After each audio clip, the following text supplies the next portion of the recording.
નમસ્કાર વિદ્યાર્થી મિત્રો, આપણે અગાઉના લેક્ચરની અંદર ધોરણ 7 ની અંદર જે આપણું બીજું કાવ્ય હતું, બીજું ચેપ્ટર હતું, એને આપણે પૂર્ણ કર્યું. હવે સાથે સાથે આપણો એક વ્યાકરણનો ટોપિક જેનું નામ છે સંજ્ઞા.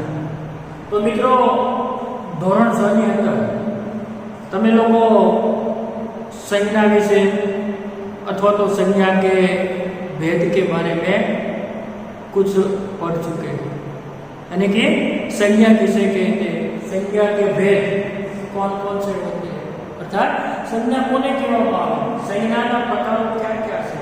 तो मूलतः आप 6ठी कक्षा में संज्ञा और संज्ञा के जो 3 भेद यानी कि व्यक्तिवाचक संज्ञा, जातिवाचक संज्ञा और भाववाचक संज्ञा पढ़ चुके हैं. तो अब 7वीं कक्षा में भी आपको ये व्याकरण के टॉपिक के रूप में यहाँ पर जो एक संज्ञा का टॉपिक दिया गया है, जिसे आज हम समझेंगे. तो दोस्तों, सबसे पहले संज्ञा क्या होती है, तो उसका हम सबसे पहले जो शाब्दिक अर्थ समझने का प्रयास करें तो संज्ञा शब्द का सम धन ज्ञा, अर्थात यहाँ पर हम इसे लिखते कि भाई संज्ञा का जो शाब्दिक अर्थ होता है, तो सबसे पहले समझे उसका जो शाब्दिक अर्थ. दोस्तों, आप भी अपनी बुक में ये जो टॉपिक है साथ साथ लिखते जाना और समझकर उन्हें आपकी जो व्याकरण की बुक यानी कि ચોપડાની અંદર આપણે 2 પાઠ પાડેલા છે, વ્યાકરણ વિભાગની અંદર વ્યાકરણ વિભાગ પછીની અંદર આપણે પહેલા ટોપિકની અંદર એ સંજ્ઞા એવું આપણે ટોપિકનું નામ આપીએ અને પછી એનો અર્થ, ત્યાર પછીના જે ભેદ છે, પ્રકાર છે, એ પ્રકારને આપણે અહીંયા સમજીએ છીએ. જે 7મા ધોરણની અંદર આપણે એના 4 પ્રકાર અત્યારે હાલ જે ભણવાના આવે છે એ 4 ટોપિક અથવા તો 4 પ્રકારની આજે આપણે અહીંયા ચર્ચા કરવાના છીએ. અને સાથે સાથે તમે જે પરિભાષા છે, ઉદાહરણો છે, એ તમે લખતા જશો તો તમારે બાકી બુકની અંદર લખજો, જેથી કરીને પરીક્ષાની અંદર આ બાબતનો કોઈ આપણને પ્રશ્ન પૂછાય જે વ્યાકરણ છે તો આપણે કોઈ પ્રકારની કઈ તકલીફ પડે નહીં. तो दोस्तों, संज्ञा का शाब्दिक अर्थ हम इस प्रकार करते हैं, सम प्लस ज्ञा. अर्थात यहाँ आ रीते આપણે સંજ્ઞા શબ્દ તું કહી શકીએ, પણ ખરા અર્થની અંદર સંજ્ઞા શબ્દ છે, સંજ્ઞા એટલે સામાન્ય રીતે આપણે કોઈ સંજ્ઞા એટલે નામ, કોઈ પણ નામની જગ્યાએ, કોઈ વસ્તુની જગ્યાએ, કોઈ સ્થાનની જગ્યાએ જે કોઈ શબ્દનો ઉપયોગ કરવામાં આવે એ શબ્દને આપણે સામાન્ય રીતે સંજ્ઞા કહીએ છીએ. તો આપણે પહેલા તો સંજ્ઞા શબ્દની પરિભાષા અહીંયા સમજીએ. આપણે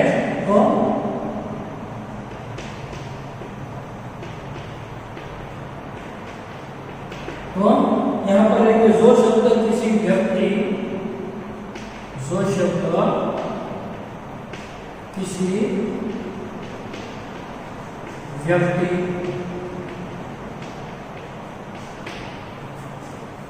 वस्तु,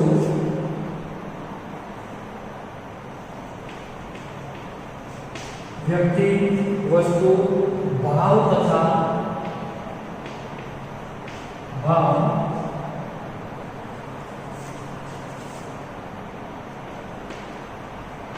तथा स्थान का बोध कराते हैं.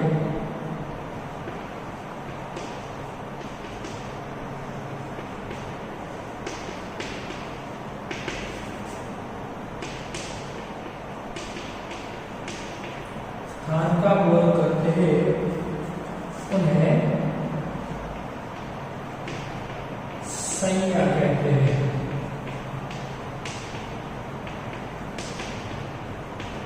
तो दोस्तों, संज्ञा के जो शब्द किसी व्यक्ति, वस्तु, भाव या तो स्थान का जो हमें बोध कराते हैं उन्हें हम संज्ञा कहते हैं. ये उसकी परिभाषा है. उसके लिए उदाहरण देते हैं. जिस प्रकार उदाहरण के तौर पर देखें तो पहला उदाहरण यहाँ पर हम लिखते हैं कि मोहन खेल रहा है. दोस्तों, मोहन खेल रहा है। तो यहाँ मोहन से एक व्यक्ति विशेष तरीके मोहन खेल रहा है तो एक के जो शब्द किसी व्यक्ति तो मोहन से अपने बोध करावे से व्यक्ति ये रीते यहाँ लाल किला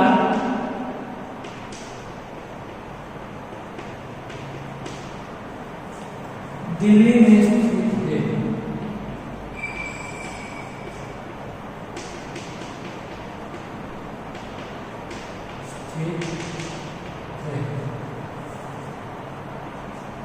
तीसरा उदाहरण देखते हैं, राधा पुस्तक पढ़ती है। राधा पुस्तक पढ़ती है। चौथा उदाहरण लेते हैं, बुढ़ापा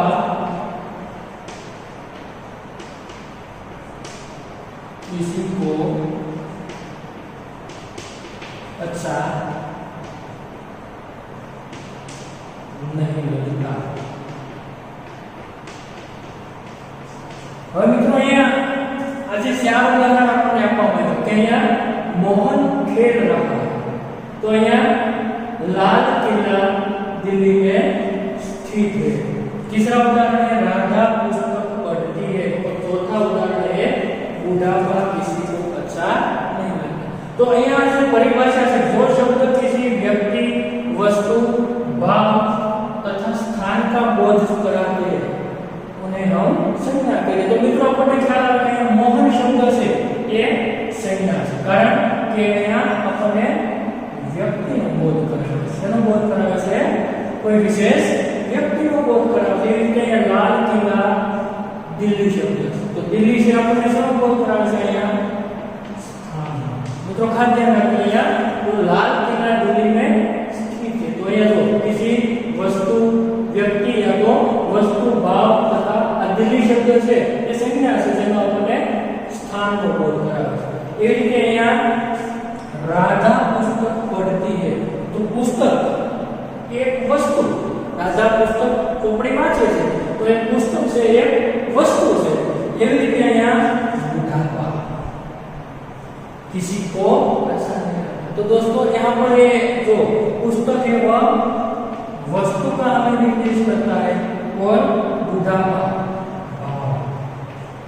तो दोस्तों इस प्रकार हम समझ सकते हैं कि भाई इन चार उदाहरण से भी पता चल सकता है कि भाई संज्ञा हम किसे कहते हैं। तो उसके लिए हमें पहले जो परिभाषा है उन्हें याद रखना पड़ेगा कि भाई जो शब्द किसी व्यक्ति वस्तु भाव तथा स्थान का बोध करते हैं उन्हें हम संज्ञा कहते हैं। इन उदाहरणों में यहाँ मोहन खेल रहा है तो दोस्तों मोहन है वह क्या है?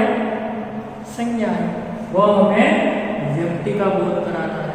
उसके बाद का उदाहरण लाल किला दिल्ली में स्थित है तो ये दिल्ली यहाँ पर संज्ञा है क्योंकि वह स्थान का बोध कराता है।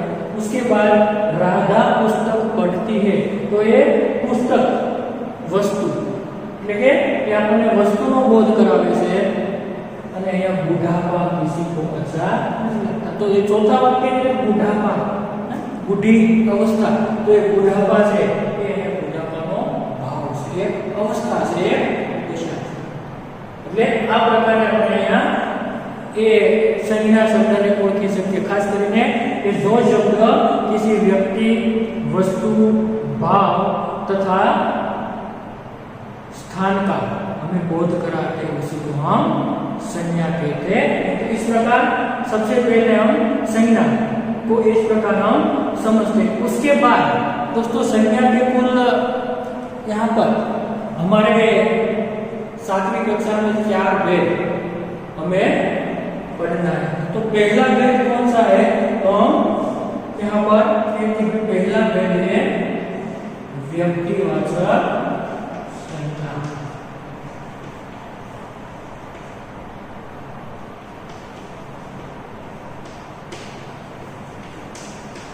तो सबसे पहले हमें उसकी परिभाषा समझ लेनी चाहिए।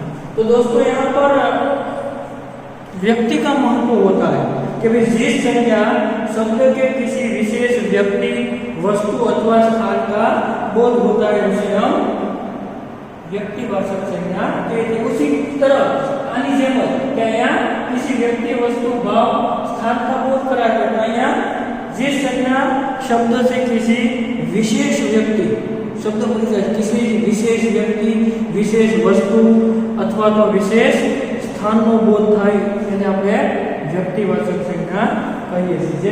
इस प्रकार जिस संज्ञा शब्द से किसी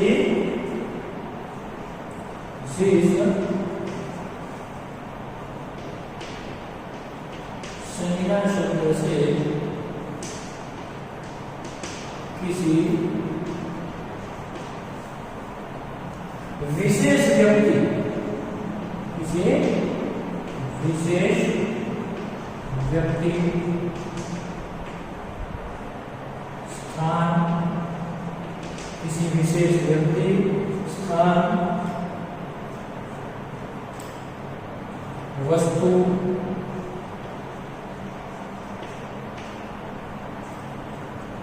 का बोध होता है। वस्तु का बोध होता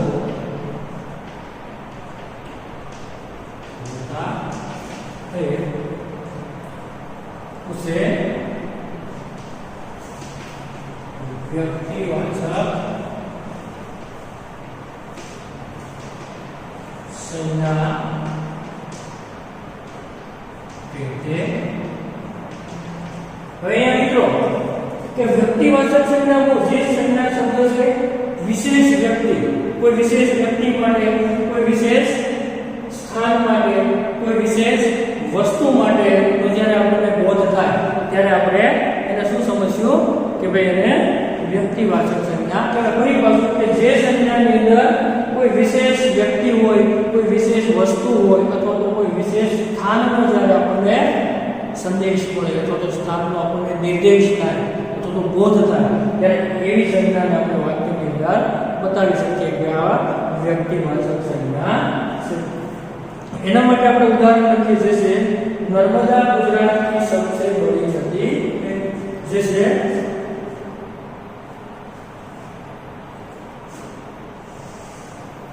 उदाहरण जैसे नर्मदा गुजरात की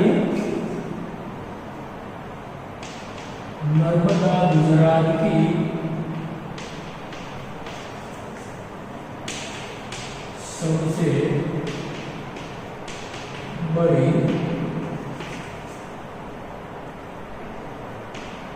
नदी। तो दोस्तों यहाँ नर्मदा शब्द है ये यहाँ संज्ञा थशे कारण खास विशेष नर्मदा से एक विशेष स्थान माटे फरी ए विशेष ए वस्तु माटे है कि नर्मदा ये नदी નું એક નામ છે એટલે એની વિશેષતા છે કે नर्मदा गुजरात की सबसे बड़ी नदी है। दूसरा उदाहरण हम देखते हैं यहाँ पर कि वह राजस्थान में रहता है। वह राजस्थान में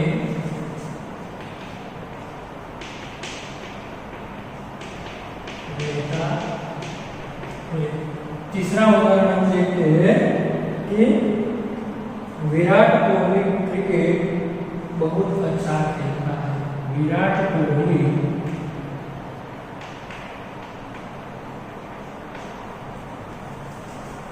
क्रिकेट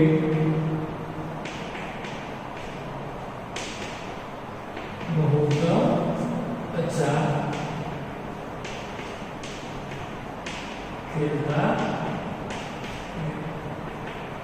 હવે મિત્રો એ ત્રણેયના ઉદાહરણની અંદર જો આપણને વ્યાખ્યા આવેલી હતી કે વ્યક્તિવાચક સંજ્ઞાની અંદર जिस संज्ञा शब्द में किसी विशेष व्यक्ति वस्तु अथवा तो स्थानનો બોધ થતો હતો। ત્રણેય ઉદાહરણની અંદર જોઈએ આપણે નર્મદા ગુજરાત की सबसे बड़ी नदी तो ये नर्मदा शब्द છે અહીંયા સંજ્ઞા છે કારણ કે એનો વિશેષ અહીંયા वस्तु तरीके અહીંયા उपयोग થયો છે। એ રીતે वह राजस्थान में रहता है तो राजस्थान से ये शब्द અહીંયા एक स्थान નો આપણને બોધ થાય છે। એ એ જગ્યા, એ સ્થાન.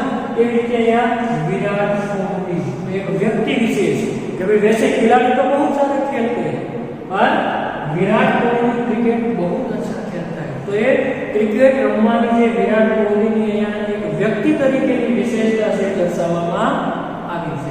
તો મિત્રો આના પરથી આપણને ખ્યાલ આવશે કે નર્મદા ગુજરાતની સૌથી બડી નદી, તો એની વિશેષતા બતાવવામાં આવી છે. શેની વિશેષતા છે? નર્મદા નદી. એવી રીતે અહીંયા રાજસ્થાન, तो वह राजस्थान में रहता है. तो राजस्थान एक स्थान माटे, एक स्थल माटेनो शब्द છે. એ રીતે વિરાટ કોહલી એક વિશેષ વ્યક્તિ તરીકેનો અહીંયા શબ્દ પ્રયોગ થયો છે. એના ઉપરથી આપણને હવે ખ્યાલ આવે કે વ્યક્તિવાચક સંજ્ઞાની અંદર હંમેશા વિશેષ વ્યક્તિ, વિશેષ વસ્તુ અથવા તો વિશેષ સ્થાનનો આપણને નિર્દેશ થતો હોય. હવે ત્યાર પછીના બીજા નંબર ઉપર આપણે સંજ્ઞાનો બીજો પ્રકાર છે, બીજો ભેદ છે જાતિવાચક સંજ્ઞા. જાતિવાચક સંજ્ઞા.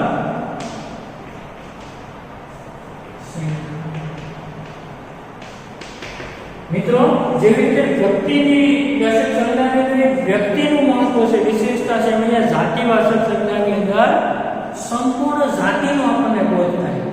દાખલા તરીકે કોઈ પણ એક જાતિ માટે, ધારો કે ગાય છે તો ગાયનું આપણે નામ ન આવે કે સંપૂર્ણ ગાયોની જાતિ માટે. એવી રીતે અહીંયા નર્મદા આપણે ન કહેવાય કે ભાઈ નદી માટે શબ્દ પ્રયોગ, તો નદી છે એ તમામ નદીઓનો આપણને બોધ કરાવશે, સંપૂર્ણ જાતિનો આપણને બોધ કરાવવા. તો પેલા આપણે એની પરિભાષા લખીએ.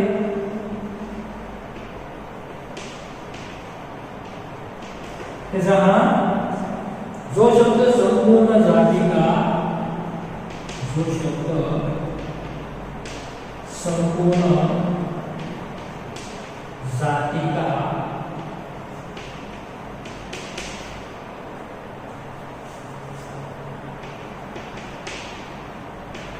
बोध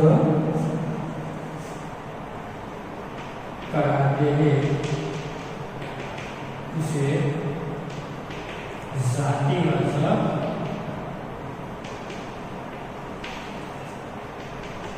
संज्ञा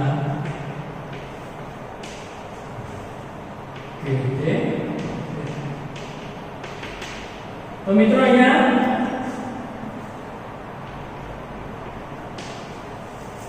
कि जो शब्द संपूर्ण जाति का हमें बोध करा कि જેવી રીતે અહીંયા વ્યક્તિવાચક સંજ્ઞાની અંદર વિશેષ વ્યક્તિ કે વસ્તુ કે સ્થાનનું મહત્વ છે, અહીંયા જાતિવાચક સંજ્ઞાની અંદર સંપૂર્ણ जो परिभाषा है, व्याख्या है, એના પરથી આપણે એનો ખ્યાલ આવે. जो शब्द संपूर्ण जाति का बोध कराते हैं इसे हम जातिवाचक संज्ञा कहते हैं.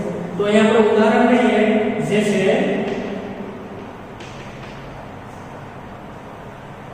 खिलाड़ी खेल रहे हैं, खिलाड़ी खेल रहे. बीजू उदाहरण लीजिए, गाय का दूध अच्छा होता है, गाय का दूध अच्छा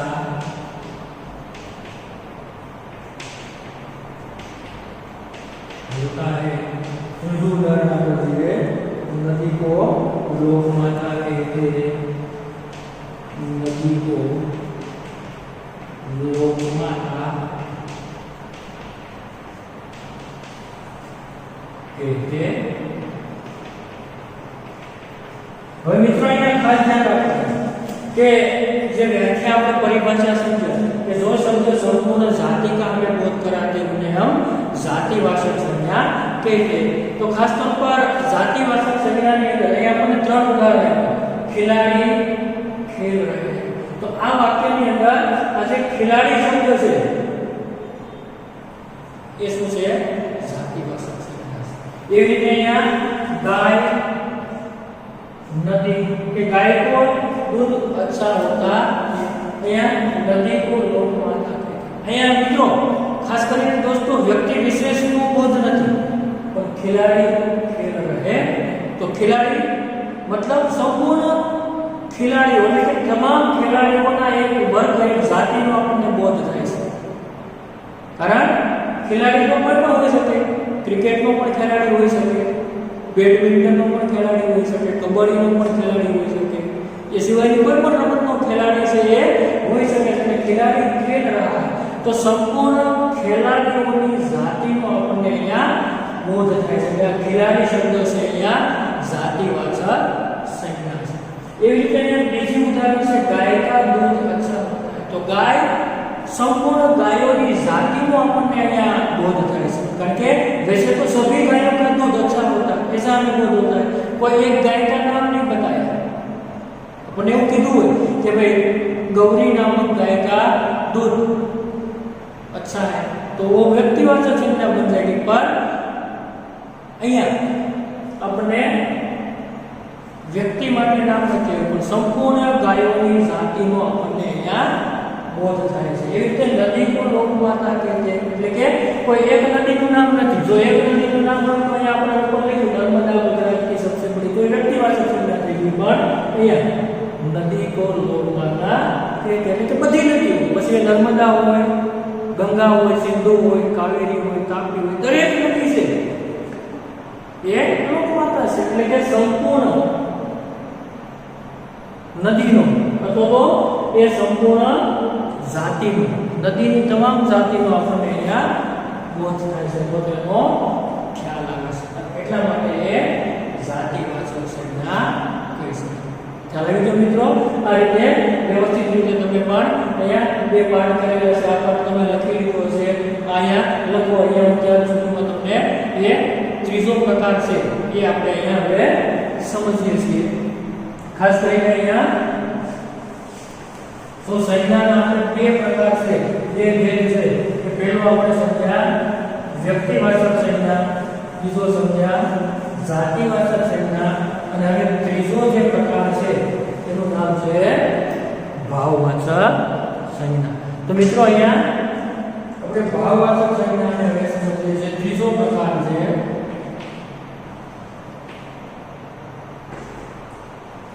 ભાવવાચક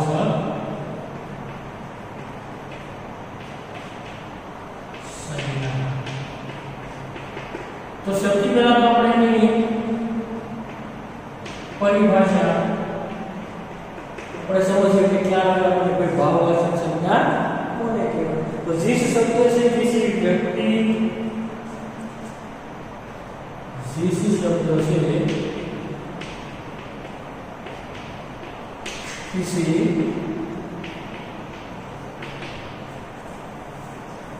व्यक्ति, स्थान अथवा व्यक्ति, स्थान अथवा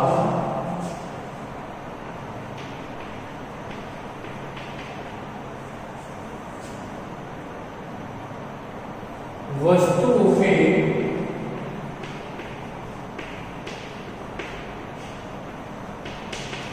गुण, दोष,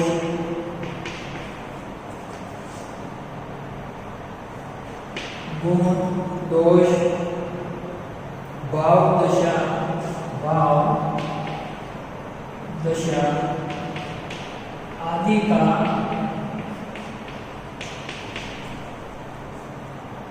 पता चलता है, आदि का पता चलता है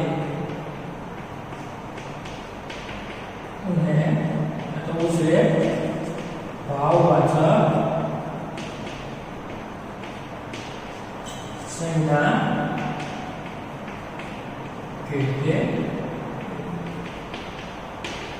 मित्रों की परिभाषा है जिस शब्द से किसी व्यक्ति, स्थान अथवा वस्तुओं के गुण, दोष, भाव, दशा आदि का हमें जब बोध होता है, पता चलता है, तब उसे हम भाववाचक संज्ञा कहते हैं. કે જે રીતે કોઈ વ્યક્તિમાં સારા નરસા, અચ્છાઈ, બુરાઈ, ભલાઈ એવા ગુણ હોય, દોષ હોય, સાથે સાથે હર્ષ, આંસુ આ પ્રકારના કોઈ લાગણીનો ભાવ હોય, યાતના, પીડા, વેદના, સાથે સાથે એની દશા, મનોસ્થિતિ કેવી છે, આવી વસ્તુનું જ્યારે આપણને બોધ થાય ત્યારે એ હંમેશા ભાવવાચક સંજ્ઞા. મિત્રો ખાસ એટલું યાદ રાખવું, ભાવવાચક સંજ્ઞાની અંદર આપણે ભાવવાચક સંજ્ઞાની અંદર આપણે એને જોઈ શકીએ નહીં.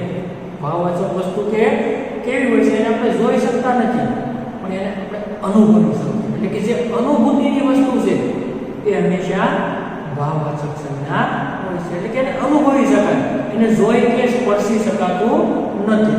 તો અહીંયા આપણે ઉદાહરણ જોઈએ આપણને ખ્યાલ આવે તો ખાસ કરીને જैसे इस पहाड़ की ऊंचाई अधिक है, जैसे इस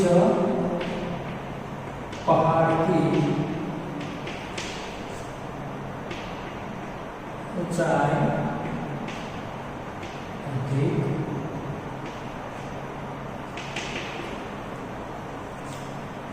दूसरा उदाहरण लिए हमारे व्यवहार में विनम्रता होनी चाहिए.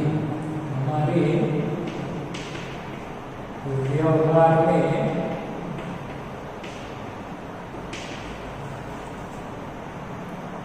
विनम्रता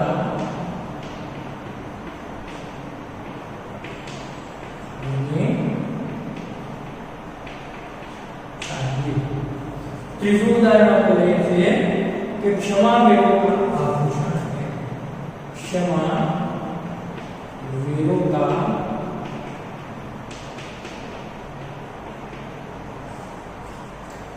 आभूषण. હવે મિત્રો ત્રણેય ઉદાહરણની અંદર આપણે અહીંયા જોઈએ કે ભાઈ અહીંયા इस पहाड़ की ऊंचाई अधिक है. तो અહીંયા આપણને એ પહાડની જે દિશા એટલે કે ઊંચાઈ એની જે સ્થિતિ છે તો અહીંયા આપણને ઊંચાઈ છે એની દિશા અથવા તો સ્થિતિનો આપણને બોધ થાય છે. જેનો બોધ થાય છે દિશા અથવા તો સ્થિતિ. એ જ રીતે અહીંયા हमारे व्यवहार में विनम्रता, तो विनम्रता એ શું છે? ગુણ છે. શું છે? ગુણ. અને એ રીતે ક્ષમા, તો ક્ષમા છે એ ભાવ છે. તો મિત્રો આપણે આ જે પરિભાષા સમજાય એના આધારે આપણને एक ख्याल आया कि भाई जिस शब्द से किसी व्यक्ति, स्थान अथवा वस्तुओं के गुण, दोष, भाव, दशा आदि का पता चलता है तब हम उसे भाववाचक संज्ञा कहते हैं. तो मित्रों ત્રણેય ઉદાહરણો પરથી આપણને ખ્યાલ આવે કે इस पहाड़ की ऊंचाई अधिक है. तो ऊंचाई शब्द છે એ અહીંયા એની પહાડની સ્થિતિ છે, દિશા છે એનો આપણને બોધ કરાવે છે. એટલે એ ભાવવાચક संज्ञा છે. એવી રીતે બીજું ઉદાહરણ છે हमारे व्यवहार में विनम्रता होनी चाहिए. तो विनम्रता છે એ માણસનો ગુણ છે. વિનયનો ભાવ, વિનમ્રતાનો તો નમ્રતાનો ભાવ, તો એ વિનમ્રતા છે એ એક ગુણ છે. પછીનું ત્રીજા ઉદાહરણની અંદર આપણે ક્ષમા વીરોं का आभूषण है. તો અહીંયા આ ક્ષમા શબ્દ છે એ શું છે? સંજ્ઞા છે. કેવી સંજ્ઞા છે? ભાવવાચક સંજ્ઞા છે.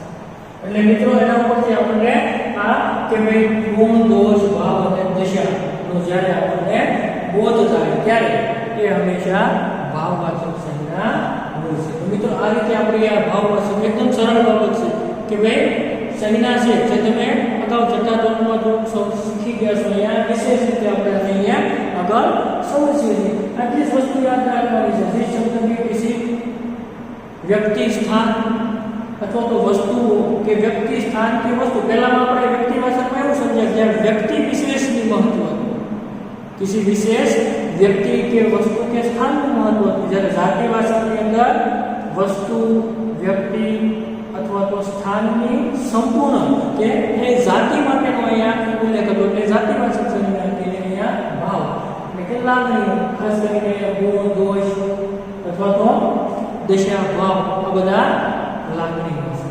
એટલા માટે એ હંમેશા ભાવવાચક સંજ્ઞા બનતી હોય છે. અને ત્યાર પછીનો જે છેલ્લો અને ચોથો એક આપણે એનો ભેદ જે પ્રકાર છે અહીંયા જોઈએ.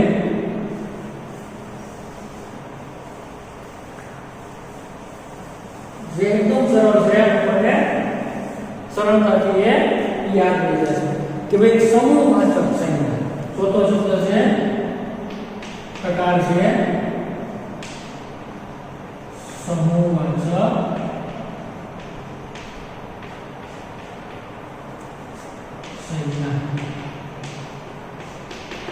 મિત્રો આપણે એની પહેલા પરિભાષા સમજીએ। तो यहाँ जिस संज्ञा शब्दों से एक ही जिस संज्ञा शब्दों से एक ही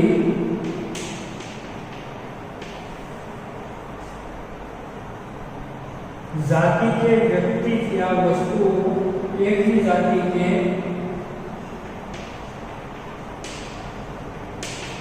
व्यक्ति या वस्तुओं के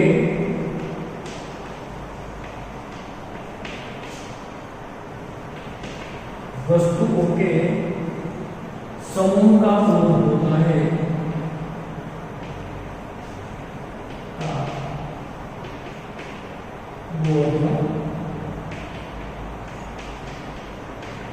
होता है उसे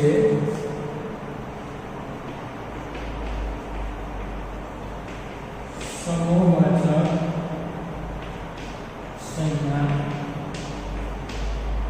कहते हैं।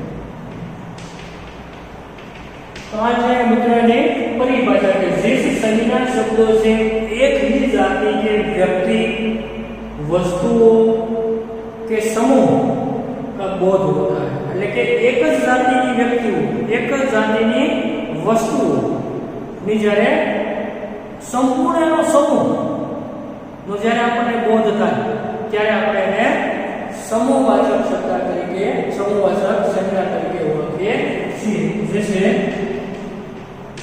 उदाहरण આપણે જોઈએ અહીંયા રેલવે સ્ટેશન પર लोगों की रेलवे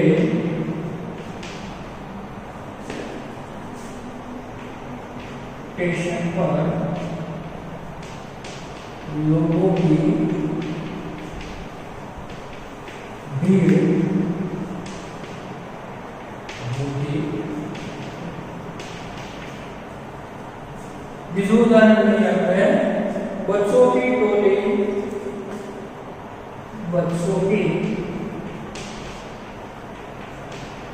टोली होली खेलने निकली है।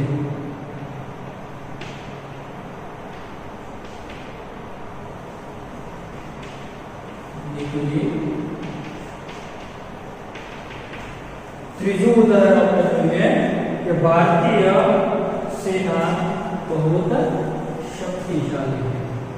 भारतीय सेना बहुत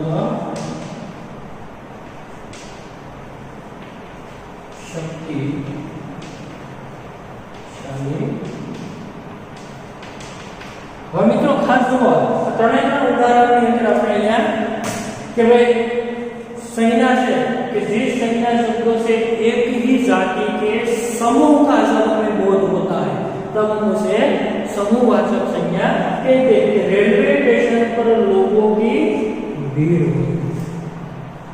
तो भीड़ शब्द से इस संज्ञा से केवी संज्ञा से समूहवाचक संज्ञा से कारण यहाँ एक ही जाति के व्यक्ति या वस्तु के समूह એટલે કે ભીડ કે લોકો બધા એકત્રિત થાય છે ભીડ થાય છે એટલે લોકોનો સમૂહ હોય કારણ કે એક વ્યક્તિથી ક્યારે ભીડ ન થાય એક વ્યક્તિનો ક્યારે સમૂહ હોઈ શકે નહીં એક કરતા વધારે વ્યક્તિ જ્યારે ભેગા થાય ત્યારે આપણે એની ભીડ થઈ છે। તો અહીંયા રેલવે સ્ટેશન પર લોકોની ભીડ હોતી है તો ભીડ છે એ આપણને સમૂહનો બોધ કરાવે છે એટલા માટે આ વાક્યની અંદર ભીડ શબ્દ છે એ સમૂહવાચક ત્યાર પછી બીજું ઉદાહરણ બચ્ચોं की टोली होली खेलने निकली એટલે કે બચ્ચો એટલે કે બાળકોની ટોળી અહીંયા જો બાળકોની ટોળીનો સમૂહ છે એટલે કે એક કોઈ બાળકથી એ સમૂહ ન થઈ શકે પણ એક કરતા વધારે બાળકો ભેગા થાય ત્યારે એનું ટોળું બને એટલે બચ્ચों की टोली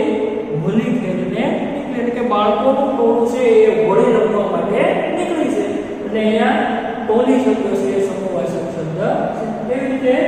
भारतीय सेना बहुत शक्तिशाली है। तो अहिया भारतीय सेना, सेना से समूह शब्द, कोई एक व्यक्ति से एनाथी समूह न बने, पण भारतीय सेना ની અંદર ઘણા બધા સૈનિકો સાથે મળે છે ત્યારે સેના શબ્દ બને, એટલે સેનાનો સમૂહ છે। તો ભારતીય સેના बहुत शक्तिशाली, અહીંયા આ સેના શબ્દ છે એ સમૂહવાચક સંજ્ઞા છે। તો મિત્રો ખાસ કરીને આટલી એકદમ સરળ અને સિમ્પલ બાબત કે ભાઈ સંજ્ઞા આપણે અગાઉથી પરિભાષાનું પુનરાવર્તન કરી કે સંજ્ઞાની અંદર કોઈ પણ વિશેષ ખાસ કરીને વસ્તુ, વ્યક્તિ અથવા તો સ્થાન કે ભાવનું જ્યારે મહત્વ આપવામાં આવે ત્યારે એ સંજ્ઞા હોય છે। તો એની જગ્યાએ મુકાતો શબ્દ એટલે કે નામ, તો નામની જગ્યાએ એના આપણે 4 પ્રકાર પાડ્યા। વ્યક્તિવાચક સંજ્ઞા, તો એના માટે આપણે સમજ્યા કે ભાઈ किसी विशेष व्यक्ति,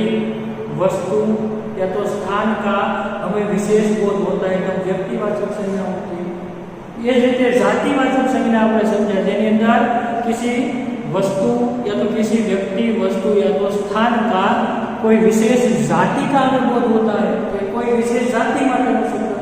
જેવી રીતે આપણે ગાય તો સંપૂર્ણ જાતિનું, નદી તો સંપૂર્ણ નદીનું સમૂહ હતો, એવી રીતે દેશ તો સંપૂર્ણ દેશ માટેનો શબ્દ પ્રયોગ થયો। જ્યારે કોઈ એક નામ આપણે આપીએ ત્યારે વ્યક્તિવાચક સંજ્ઞા, પણ અહીંયા સંપૂર્ણ જાતિનો જ્યારે સમૂહ થાય ત્યારે જાતિવાચક સંજ્ઞા। એવી રીતે આપણે ત્રીજું સમજાવ્યા ભાવવાચક સંજ્ઞા, કે એની અંદર ખાસ કરીને किसी एक व्यक्ति, वस्तु अथवा तो स्थान अथवा तो वस्तुओं का गुण, दोष, दिशा, स्थिति या तो भाव आदि का जब हमें पता चलता है तो उसे हम भाववाचक संज्ञा कहते हैं। यहाँ पर ऊंचाई तो ये दिशा है तो ऊंचाई स्थिति का हमें भाव होता है। दूसरा है विनम्रता, तो ये विनम्रता गुण नो अपने भाव बोध થાય છે। અને અહીંયા ક્ષમા, તો એ ક્ષમાનો ભાવ, માફી કરવાનો ભાવ, એટલે એ બધી ભાવવાચક સંજ્ઞાઓ છે। તો મિત્રો આ રીતે આપણો આજે વ્યાકરણનો અંદરનો જે પહેલો ટોપિક છે, અગાઉ આપણે ખાસ કરીને પાઠની અંદર આવતા સમાનાર્થી શબ્દો, વિરોધાર્થી શબ્દો કે સામાન્ય લિંગ પરિવર્તન કે વચન પરિવર્તન, ખાસ કરીને સ્ત્રીલિંગ, પુલ્લિંગ, એકવચન, બહુવચન, જે સામાન્ય શબ્દો છઠ્ઠા ધોરણમાં પણ શીખ્યા, સાતમામાં પણ આપણે પાઠની અંદર વચ્ચે વચ્ચે બુકની અંદર શબ્દો લખીને શીખ્યા। હવે અહીંયા પહેલો ટોપિક છે આપણો જે સંજ્ઞા, આપણો સંજ્ઞાના પ્રકાર વધારે છે, પણ આપણે અહીંયા સાતમા ધોરણની અંદર 4 પ્રકાર ભણવાના આવે છે: વ્યક્તિવાચક, જાતિવાચક, સમૂહવાચક અને ભાવવાચક। પછીના પ્રકાર પણ છે, પણ એ આપણે અહીંયા હાલ પૂરતા અહીંયા સુધી આપણે ભણવાના છે। દ્રવ્યવાચક સંજ્ઞા એ બધી પછીના આગળના તમે જ્યારે ભણ અભ્યાસની અંદર તમારે એ આવશે। અત્યારે આપણે 4 વસ્તુને ખ્યાલમાં રાખી, ખાસ કરીને મિત્રો આ સાથે સાથે મેં તમને અગાઉ સૂચના કરી મુજબ તમે લખી લીધું છે, તો એ તમે લખીને વ્યવસ્થિત રીતે સારા અક્ષરે પાકી બુકની અંદર તમારે એ જે ચોપડો તમે બનાવ્યો છે, સ્ટડી મટીરીયલ હું મોકલતો રહું છું પાઠ કે ચેપ્ટર પૂરું થાય ત્યારે, એટલે બીજા પાઠની અંદર જ્યારે આપણે એક ચોપડાની અંદર 2 ભાગ કર્યા, પહેલા ભાગમાં સ્વાધ્યાયના પ્રશ્નોને લખીએ છીએ, બીજા ભાગની અંદર આપણે વ્યાકરણ વિભાગ કરી દેવાનો અને પછી વ્યાકરણની વચ્ચે થોડા 10 પેજ જોડી અને પછીનો ત્રીજો વિભાગ લેખન વિભાગ, જેની અંદર આપણે નિબંધ લેખન, વાર્તા લેખન, કહાની લેખન, પત્ર લેખન, આ બધી વસ્તુ લખશું કે આપણા એક સેમેસ્ટરનો એક ચોપડો 200 પેજની અંદર આપણે સંપૂર્ણ વ્યવસ્થિત રીતે આપણે બધું લખી શકીએ। અને એ આપણી પ્રથમ પરીક્ષા આવે એટલે કે સત્રાંત પરીક્ષા આવે ત્યાં સુધીમાં આપણે એક જ બુકની અંદર કે એક જ ચોપડાનું વાંચન કરીને આપણે આપણી પરીક્ષાનું જરૂરી સારા એવા માર્ક્સ આપણે